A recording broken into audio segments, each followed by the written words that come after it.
This is. You can call me stupid. Yes, you can call me sheep. You can say I'm lazy. You can say I'm weak. Been trying to remember to boil eggs for like 2 weeks, so my wife bought me some new eggs the other day. I forgot to do it again Sunday, so later in the evening now. So we're boiling eggs, so I have some snacks for the week. I also have an injury from working out. Not my shoulder, not my back, my thumb. And this is how I'm affected.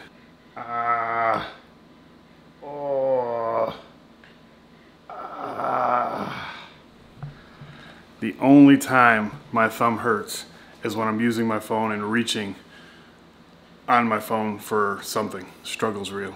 So I want to talk to you guys a little bit about fusion. Wait a minute, what are you doing, Doc? I need fuel. I mentioned in yesterday's video that I had picked it up and I had talked to you guys about it in other videos. This one we're just going to talk about what it comes with, the unboxing experience, because I've noticed all the unboxings online, the packaging is completely different than the one that I got. So I'm not sure when they updated the packaging. Everyone online looks like just almost like a black gift box. This one is more like a traditional GoPro. So we'll take a look at the box and what came in it. Obviously, I've already unboxed it. We'll talk about a few issues that I've had with it so far and what I like and what I don't like with just having it for approximately 3 days. So let's take a look at the box first. Take a look at the big boys right now. You get the actual Fusion camera. We'll talk about specs in a minute, but just to give you an overview, you got the lens on that's the back actually, lens on the front, lens on the back. Over here you have a little door for charging, USB Type-C. You can actually use USB Type-C quick charge on this as well. GoPro sells their own. I've been using the one that I use for my iPhone and it's been working just fine. There is some issues with charging that we'll talk about in a minute. Also, this door is horrible. It keeps popping off on me almost every time I open it. Underneath that, you have the mode and power button. And then in the front, you have the standard shutter button or start recording button. You also have LEDs under each camera to let you know that it's recording. It has the standard GoPro mount at the bottom, but this one's a little bit unique. You can actually take that mount off. Now, I don't know why you would ever do it, but you can take it off. It also comes with this like selfie stick stand that's telescoping. That's as much as you can telescope it out, but it's a really nice, I think they sell it for like 60 or 70 bucks by itself. So it's nice that you get a little something with this, considering the price tag $700. And then it also doubles as a tripod. So that's what you're getting. Those are the high dollar items that are in there. So we'll take a look at what else comes in there as well. A USB Type A to USB Type C charging cable, syncing cable. And then you have this little GoPro case that goes over the camera. It doesn't zip on the bottom, so if it's connected to something, you can actually zip it all the way up. So that's really nice because you want to be very careful with those lenses. Everything I've read says that you cannot replace them without setting in the whole unit. I'll just quickly go over some of the specs that are on the box. There are 18 megapixel cameras. It will record in 5.2K at 30 frames per second, and it's waterproof up to 16 feet or 5 meters. You have overcapture, which is 1080p at 30 frames or 720 at 60 frames. And overcapture takes the 360 image and lets you manipulate it into different things like fisheye or little planet. And I'll leave you guys some examples of that here. You think that using her would get to me? And if you're right, then you're in trouble, D. 'Cause I won't break, no, I know I won't wait. It has the voice recognition where you could tell it to start recording, stop recording, all that stuff. To me, that's a little bit gimmicky, but I can understand where it could be handy if you're in the middle, like you're skiing or doing something.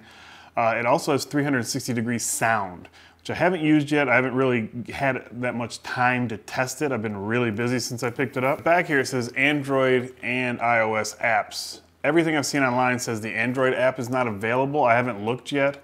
I'm using it on my iPhone 10. The app and the connection's fine and you can see everything. What's cool about the app is you can have this turned on and actually look at everything in 360 on your phone. You know, like turn your phone around and see everything. So that's pretty cool, but I haven't had any luck transferring data from here wirelessly to the phone. Something always happens. It never makes it over. I had a lot of issues with the software for the Mac too, so we'll get into that in a minute. And then you just get some paperwork, standard quick start guide, all that stuff. The only other things you actually get are 2 sticky mounts. One, like the contoured one, I think to put more on a helmet, and then a flat one. That's it. You know, you're not getting much. Oh, and then of course the battery, and then the one little screw to lock it all down. So again, you're not getting a ton of things for your $700. And quite honestly, this was not even on my radar. I had watched a few videos about it. I follow a few YouTubers that have it, not tech people, so they never really got into any specs or any issues that they had. Yeah, so I picked it up. The reason why I picked it up is not for the vlog. The vlog is like icing on the cake. It's just a little bit of side. It's a little bit of extra. The reason why I got it is to do 360-degree video tours of homes for real estate video. It's a market that I'm gonna try to tap into a little bit more. This year, my plan with my photography and videography business, aside from YouTube, is to really go at it hard. So I'll be bringing you guys some content of what I'm doing to try to accomplish different things, different software that I'm using, different equipment that I'm using. So the reason that I got this, again, like I said, was for the 360 video. But there's also something else that, big shout out to Tomas for sending me a link to a video of who I'm pretty sure it's his brother or his cousin or something, because they seem like they're twins. But the guy did a video on this particular camera, and you could use other 360 cameras, and you can actually use a DSLR too, but you just have to take a bunch of pictures and stitch them together. It's for taking a virtual tour, not just 360-degree tours of homes or videos of homes. It's actually pretty much the gist of it is you take a picture like every 2 feet. Okay, so you'd get this on a larger monopod, set it up, take a picture 2 feet, move it 2 feet, take another picture, move it 2 feet, take another picture. And then there's some free software that I haven't tried yet, but when I get into all this, I'll show you guys. You just dump it into that software and it stitches it all together and dumps out a virtual tour. And what you can do with that, if you're not familiar, is you can literally walk through, say, a store or a home. What gave me the idea for something like this was I just started a new gym, and when the first day I was there, I sort of didn't know the lay of the land very well, and I wished that I did. And I thought, if they had a 360-degree, like a 360-degree tour of the gym, to where you could start walking into one section and then like tap on a machine and it tells you what that machine is. Or it shows you that section and says, yeah, this is all the leg section, or this is chest section, or my gym's things are a little bit all over the place because it's not a very huge gym. So that's what gave me the idea. And then I actually decided to pick this up, and then Tomas actually sent me the link to that video the same day as I picked this up. So like the stars sort of aligned for this. I'm really looking to do that. So I'm gonna end up doing one for my office, at my work, at my shop. And then I'm also gonna do one at my house and then put it on my website and use that as sort of, hey, here's an example of what I can do. So I'm gonna be going hard at trying to get some more outside business into markets that I haven't really tapped into before. So let's get into my experiences with this thing so far. And this is one of the biggest ones right here. I charged this today, 100%. Turned it off, put it in the case, and just pulled it right out before this video started, and the battery's dead. And it was hot when I pulled it out. One of the biggest issues I'm having with this is after I fully charge it, it's stuck in some kind of loop where it will not shut off. It looks like it's off, but if you look at the LED screen super close, you can see a little bit of backlight in it. So I read an article online, or not even an article, on a message board that said they're having the same issue, and the way they were able to fix it is they did an update, which I did one update when I first got it. I did another update yesterday, and I'm assuming that's all the updates because I got the last update from the website and put it on the card. The other one was over the air when I first turned it on. So what they said they did is they fully charged it and then pulled the battery, put the battery back in, turned it on, turned it back off, and then that sort of reset the system. But there's definitely some kind of firmware bug where this thing will not shut off. And I had that the first day. I charged it up overnight. The next morning went to Sawyer's basketball game, Tried it on the way there. It didn't record, didn't really do anything. I was trying to do out the sunroof so I could do like the little planet, but I actually didn't get that till the second time. The first time it wouldn't record. I don't know what happened. Then we went into the gym and I'm like, well, let me pull this out and mess with it while we're waiting for Sawyer's game. I pulled it out. It was hot. And then I turned it on and there was like 15% battery. And I'm like, what the heck? I had just charged it up, used it once on the way there for like 5 minutes, and then it just didn't turn off. So for 45 minutes, it was that time it was on. Like I opened it up, it was hot, I flipped it over and the screen was on and it was recording. So I don't know how that happened. I had the quick, it's where you can just tap the record button and it'll start recording instead of having to turn it on and then press it. So I thought maybe it was something like that, or maybe I had the voice thing on and it overheard something and turned it on. I didn't have the voice thing on.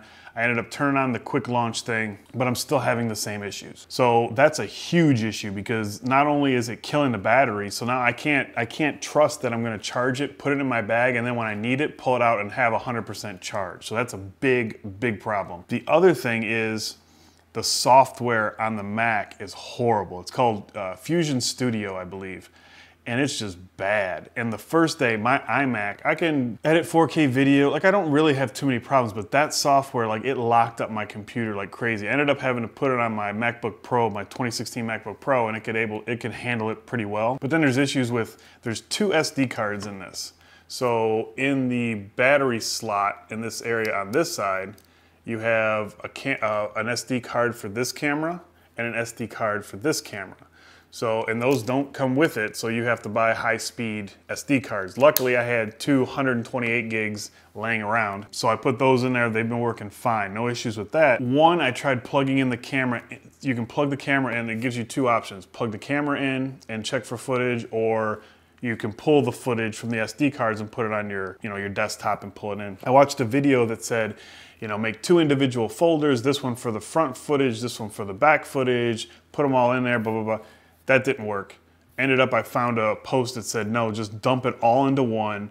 GoPro will figure out what's what. It knows what to do. So I did that and then that worked fine on my laptop. So, but it literally takes about, I don't know, if you got, say you got 10 minutes of footage, my guess, an estimate was gonna be like, it's gonna take about a half an hour or so to recognize and convert those into something. Now it's not too crazy though, because it's actually stitching everything together and going through your whole video and making sure everything's stitched. So I'm not too upset about that. I usually just put the SD cards in, transfer everything over, and then find it and then just leave it. And that's fine. But I've had it crash a bunch of times. The software just crashes for random reasons. It's not a finished product. It feels like they rushed it to market. I can't imagine having it a month ago or a month and a half ago when it first came out, because it had to be trash, because right now it's very difficult to use. So I'm going to start using it in the way that I intend and see how that works out for me. And then if it doesn't work out very well, I may end up taking it back. But I really want, in my opinion, the best 360 camera on the market. And the software goes with that, but then the image quality. I want to produce high quality images for clients. And this has, from what I know, the highest quality images that you can get on any type of 360 camera. That's the main reason. The other one is GoPro. It's a name brand. It's something that if you have issues, you should be able to get some help with it.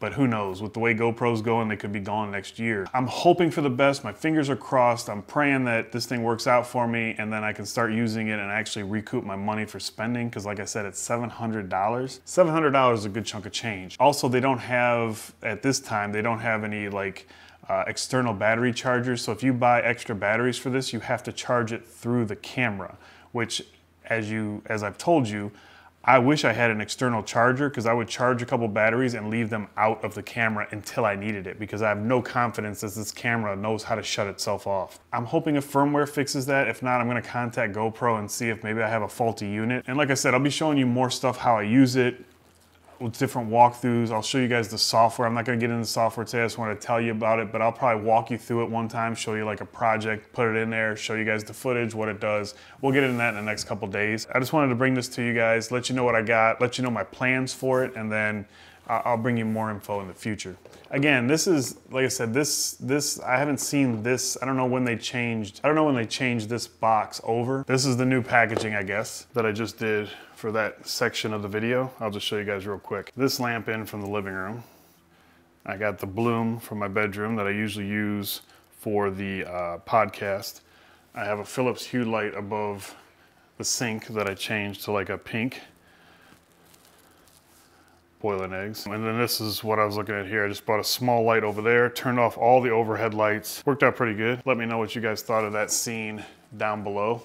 But I was pretty happy with it. Now I still got the small HD up top. Maybe this should be my vlogging setup. I'm gonna take a picture of this. It actually doesn't add too much more weight. It's a lot bulkier. Doesn't add as much weight as I thought it would. That's gonna be it for this one. If you guys enjoyed it, hit the thumbs up. If you have yet to subscribe, make sure you subscribe down below to see more GoPro Fusion content. Talk to you guys tomorrow. You're in trouble, D.